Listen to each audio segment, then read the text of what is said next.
Next step of the install takes us into the interior of the truck. You need to remove this little kick plate here, which you can get off with a pry tool of any kind. Get under it by the weather stripping here, pull up, pull it toward you. They're just plastic clips, comes right off. Let's set that off to the side for now. And then we have to pull this guy off. Now there's a little nut here that you can just turn with your fingers. You don't need a wrench or anything for that. It's a plastic nut. Looks like this. Set that off to the side. Don't lose it. Reach under here and pull this thing toward you.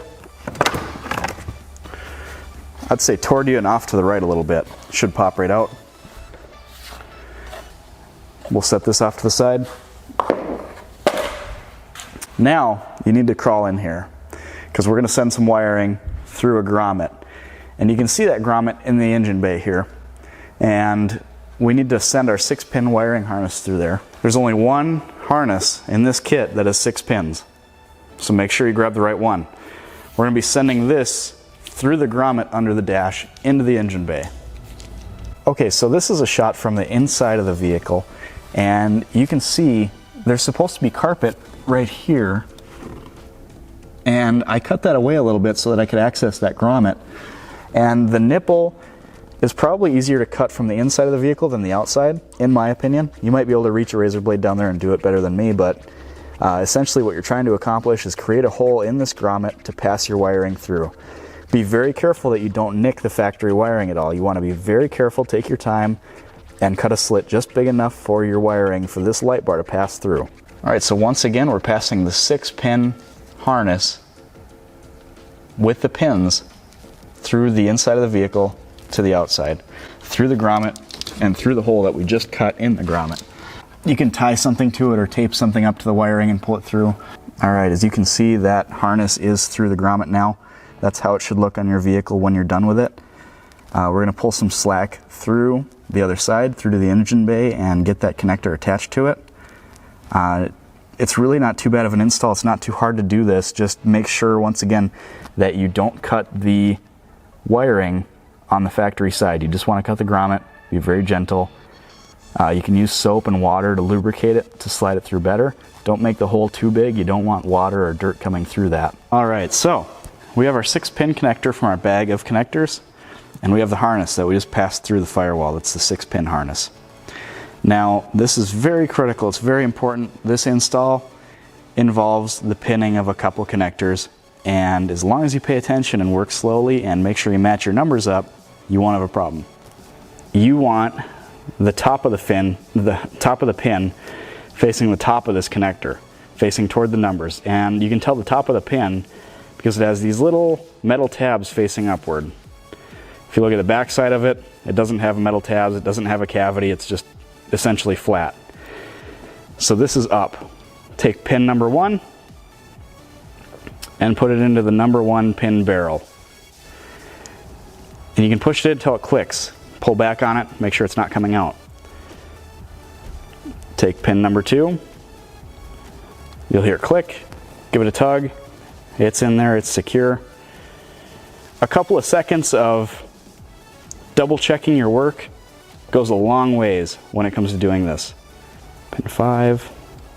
Now, I would give you the wire colors for these pins, but since I don't personally make the kit, I don't know for sure that they'll always stay the same. They might make a change or a revision in the future, and so to do it by wire color alone probably isn't the best idea.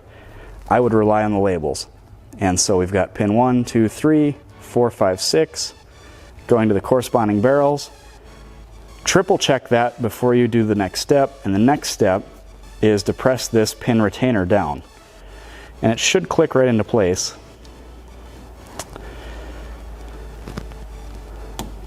Might have to mess with it a little bit,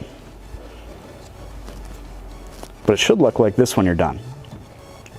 Alright, for the next step, we've got our main harness here. We've got one long leg of wire. We've got 12 pins over here. So I hope you guys liked the pinning practice with the 6-pin, because now we have double that. The trick to getting this through the hood is to tape these pins together. If you don't do this, they'll get hung up. So just take some electrical tape, run it around the pins, and leave a little flag of it hanging off so that you can undo it easily, because if you use good electrical tape, it's going to stick to itself and not be the most fun. Now we're going to take this. There's a little hole here in the hood. It's the hole closest to the cowl right here. We're going to pass our wiring through this and out to where our light bar is going to be. So go ahead and do that. Be very easy on your pins. You don't want to damage pins. It's just going to make things so much easier if you don't cause any damage to what you're working with. Now this wiring is going to follow like a channel up to the front of the vehicle, up to where the light bar is. And it might take a few tries to get that wiring far enough in that channel to be able to reach. Yeah.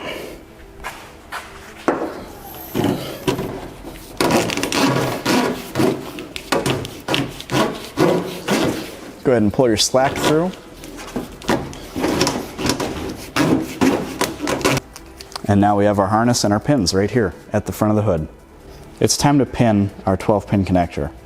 And there is room for error here. So once again, we're working slowly and making sure to double check our work as we go.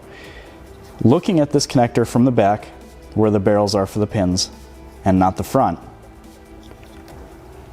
if you hold it to where these fins are closest to the right, so like this, and the connector is on the top, your upper left pin is pin 1, and you count off vertically, so it goes 1, 2, 3, 4, 5 is in the upper middle, so this is 5, 6, 7, 8, 9, 10, 11, 12. Upper left is 1, and bottom right is 12. Now, one other thing to keep in mind when you're doing this is there is no pin 8. So pin 8, bottom middle, is empty and stays empty. So do not pin pin 8. So pin 1, upper left, as you're looking at it like this. The fins on these pins face this way. So as you install it, make sure those fins are pointing to the right. You'll hear a click, and that's good. That's what you're looking for. So, and the reason I'm holding it vertically like this is that's how the instructions show this pin out. And once again, the fins are going downward on the pin. Push it in there, you'll hear a click. When it clicks, you know that it's in there. You can give it a little tug just to be sure. It certainly doesn't hurt to double check. That's pin 5. Hunt around a little bit and find pin 4. There's pin 4. So now on to pin 5. Pin 6. There's pin 7. And remember what I said about pin 8. There is no pin 8. So I have now reached where pin 8 would be on the bottom. We're going to leave that empty and go up to pin 9. Pin 10. Pin 11. And pin 12. Alright, look at that.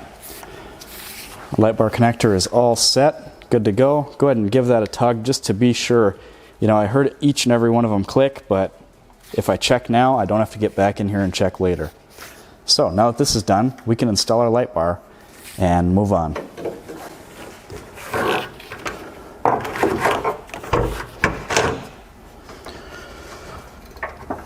I had the hood locked down for that, and now I've got a bit of an idea of what kind of slack I'm going to need, so I've gone ahead and just pulled that through the hood.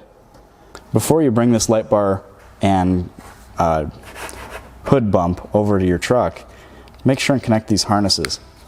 If you don't connect these, sections of your light bar will not work. With those connected, we can bring this over and get it installed. The installation is the exact opposite of the disassembly, other than you have to make one connection back here. You just have to plug this in on the back side of the light bar, make sure that that snaps, and we're just going to manage the the wire slack as we bring this forward to the vehicle and install it. Make sure that we don't pinch any harnesses. So you can see that connector there is trying to get in my way, and we don't want that. Go ahead and just align that on there.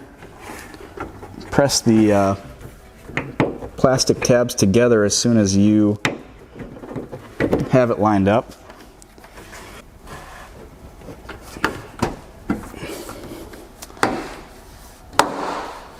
All right, now take your time doing this. You got to kind of babysit it to get it to go into place properly, and once it's there, it's there. So, all right, on the corners I had to press a little hard to get those to seat. Make sure that they seat all the way. There'll be a gap between this and your hood if you don't. It's pretty easy to spot, pretty easy to notice. Now we can throw our bolts in, and we should be pretty much set up top. We're reinstalling the screws just like when we took them out.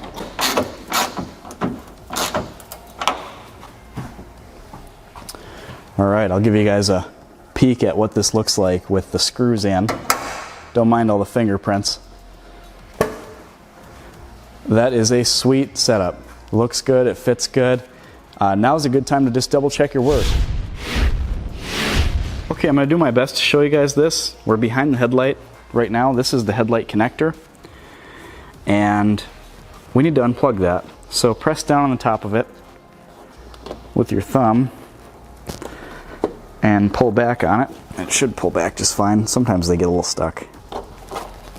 There we go. There's not much slack with it, so I can't really pull it up to show you. But there's a trim level discrepancy between these different Toyota Tundras. And as you can see, as you can hopefully see on this connector, there are spots for 3 pins, but there's only 2 wires going into it. Our truck has OEM daytime running lights.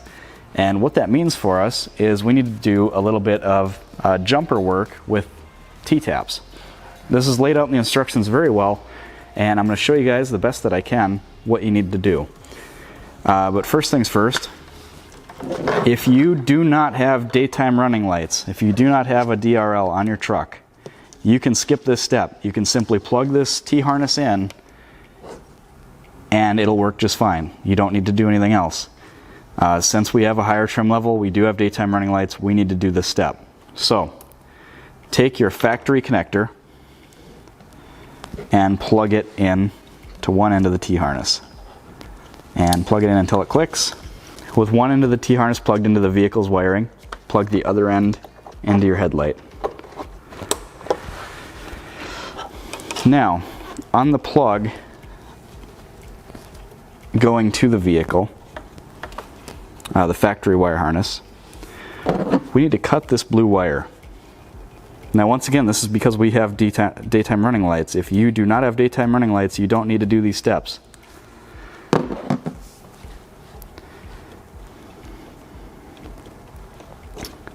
Now, we're going to take one of our T-taps that were included in the kit. Alright, attach your T-tap to this wire.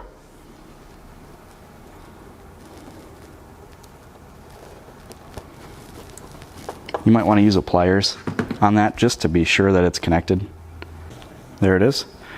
Now down here behind the battery, I know it's hard to see, there's a black connector with 3 pins in it, and there's not much slack. I can't really pull it up. I'll try to get a shot of it for you guys. But there's a purple wire on that, and we're going to T-tap that purple wire. That is our illumination wire. So reach in there with your T-tap and lock onto the purple wire. You might want to pull the factory insulation back just a little bit so you can get to it. We prefer to solder connections when it comes to stuff like this, especially we live in northern Minnesota. There's, you know, salt and harsh winters and stuff like that, and it just seems to find a way into connections like this, like the T-tap. And so if you can and if you have the means to, I highly recommend soldering this. But if T-taps are all you have with the kit, that's fine. It does work. Now we can connect our jumper wire to the first T-tap, down to the second one. And there we have it. Here's our first T-tap connecting to the light bar harness. the blue wire on the light bar harness, which has been cut from the factory side connection. The other end of this T-tap runs down to the purple wire on the headlight motor itself. It's a black plug, purple, blue, and white wires coming out of it. You connect to the purple wire down there. And I'm going to go ahead and tape those wires up, those exposed wires, just because I don't want any corrosion getting in there and giving us any trouble. And once again, this stuff is all laid out really well in the instructions. There's almost no question as to how to do it. So if this video is in any way unclear, by all means reference those. You should honestly go through the instructions before even beginning the install, in my opinion, just to make sure that you have an understanding of where everything's going. And this part was pretty tricky to film, so if there's any missing sections, I apologize for that. It's tough to get in there between the battery and show you guys exactly how we're doing things. So we can tuck that down by the battery now. And on this harness you can see we have our ground terminal, and we have a power terminal and a fuse holder. And it's not time to install those yet, but I just wanted to show you guys these and show you that I haven't forgotten them. Now that we're in the interior of the vehicle, the first step in continuing the installation is removing this lower dash panel here. Now you do not need to touch the airbag panel in the center, so don't mess with that at all. Don't pry on it, don't unscrew anything near it, don't worry about it. We're just focusing on two 10mm bolts, one on each side, one on the left side, one on the right side. So with a socket, wrench, drill, whatever you want, reach under here. This one's firing straight in, it's right above this ground. So pull that out. That one's going in more of an upward angle. Those bolts look something like this. I've got a 10mm head, washer, they blend in. We should be able to pull that lower panel off. You can start at the bottom and just pull toward you. You can use a pry tool to get these clips to release. The clips are yellow, and you might leave one or two of them behind in the dash like I have on this side.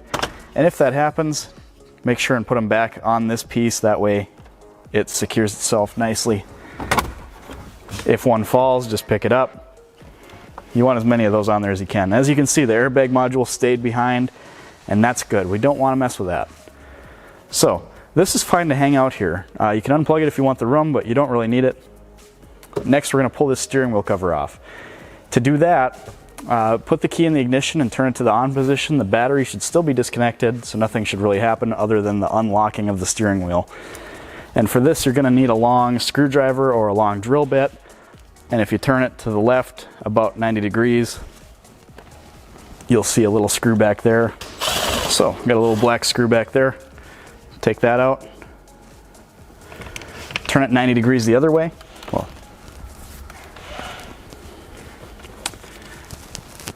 got one more screw. Careful not to mar your steering wheel up at all with your drill bit or screwdriver, whatever you're using. All right, the next step is to remove the keys from the ignition. Turn it back to the off position, take it out. If you don't remove the keys, you're going to get this cover hung up on that side. And on the driver's side of the cover, there is a little adjuster for your steering wheel to go up and down and in and out. Make sure you miss that when you pull this down. You don't want to pull on it too hard. It is a button, you could break it. So, being that there's nothing really on the other side, I would babysit this side more than anything and just make sure that you don't take that button with you. All right, with that off, we can go ahead and just set that somewhere else. Set it down here. And now everything's accessible for the most part. Now, there's one discrepancy with the install, and some of these trucks had a factory trailer brake connector, controller, on the right-hand side of the steering column. And our truck doesn't have that, which is weird because we've got a pretty high trim level. If you don't have it, you do still have the plugs for it. They're just up on a harness. They're taped up. You can't really miss them if you get under there with a flashlight, and we're going to show you guys where those are. If you do have it, you need to pull two 10mm bolts out to get it out, and on the back side is the plugs that I'm going to show you in a second. So a little bit of a discrepancy, but it can be worked around no problem. So we've got this T-harness, and the next step in the install is to install this T-harness up in the steering column. So we're going to route this up here. Try to follow the factory wiring as best you can. You know the factory wiring won't get pinched on anything or rub on anything, so you can't go wrong following that. And we've got this little cover here. It'd be cool if we could get that apart. To do that, this is on the left side of the steering column. It's a plastic housing for the factory harness that protects it. And if you just take a flat screwdriver and insert it into this clip and twist it a little bit, it comes apart. And there's 2 of those clips on the bottom. You don't need to take the whole thing apart because our harness is pretty thin. So now just take this T-harness and floss it through here. There we go. Floss it through to the top and make sure that these clips go back where they were. You should hear them click. And you should see, just double check, make sure you're not rubbing on anything you shouldn't be. But now we're following the factory harness completely, and that's nice. You can't go wrong doing that. Now there's a plug right here for your turn signal switch. Go ahead and press that to release it. And we're going to plug the female end of our T-harness into this male connector. Make sure you hear that click, give it a little tug, make sure it's secure. Same story here, take the male, plug it into the female on this turn signal stock. There we have it. Now, just tuck this out of the way. In fact, I might even unplug this and like loop it over just to make sure that it's not going to interfere with anything. There we go.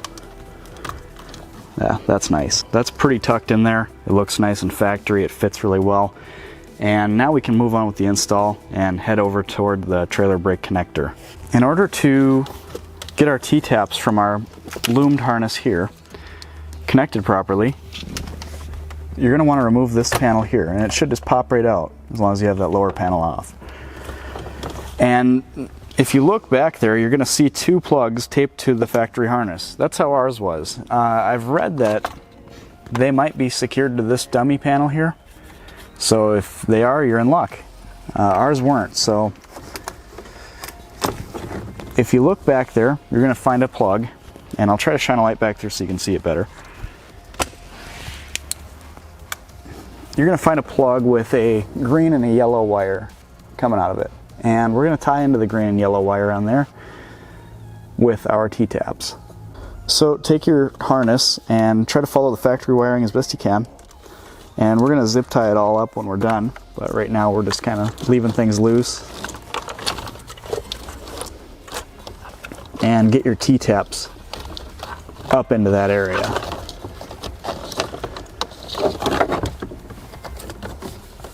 And you'll have to kind of fumble around a little bit and snake your hands around, but eventually you will get there. And you can see the T-taps now. One of them is red with a black stripe, and one of them is solid blue. The red and black wire is going to T-tap into the yellow wire, which is our ignition source. And these wires feed our switches. So if you pull on one of the tabs on the side, you should be able to split the T-tap apart. There you go. You'll see the teeth there. And you're going to want to just put the wire that we're tapping into, so in this case the yellow wire, put the yellow wire in those teeth and close it. Get the wire where it belongs.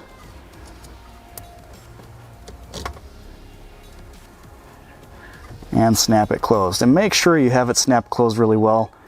If you miss, go ahead and redo it. So that looks good to me. Let's get the green one and let's get this done. Now I apologize, this footage may not be the greatest. It's hard enough to see with your own 2 eyes. It's even harder to get a camera and proper lighting back there. You'll just have to get in there on your own and just see what I'm talking about and just do it. Alright. Those feel secure. They look like they're making contact, so looks like we're done with that. Now we got to pull this center switch panel section out. So to get the center panel out, and this is the piece we'll be replacing with our switch panel from NSV, take a thin pry tool and get it right between here and pry outward on it. And try not to mar up your dash. It's not the easiest thing in the world to get out, at least at first, but just work your way around gently. And you'll kind of reach a point where you can get it by hand.